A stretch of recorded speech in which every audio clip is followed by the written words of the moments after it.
On the day that Equity Bank unveiled its new corporate logo, the troubles of the times we live in today were momentarily forgotten. Today, we launched a new logo with a refreshed commitment for superior customer experience. But a guest of honor made sure that sobriety returned to the room. First, bad loans as a percentage of the total loans in the banking sector is now below 6%, when it should have perhaps been worse.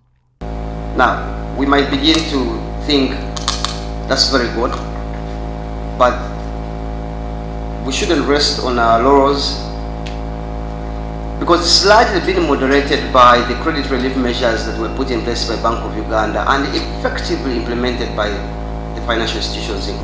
But there's a real question that remains to all us, which question has to be answered in about 100 days from today. The question is, when we decide to unwind these credit reliefs, what is going to happen? For the man who's in charge of supervising the banks, there is a ring of uncertainty in his expression and almost a subtle caution to the commercial banks to prepare for more undesirable eventualities.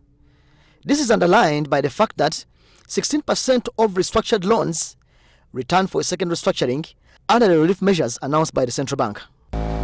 What that indicates is that those that were initially given some kind of relief, the distress they faced then still remains.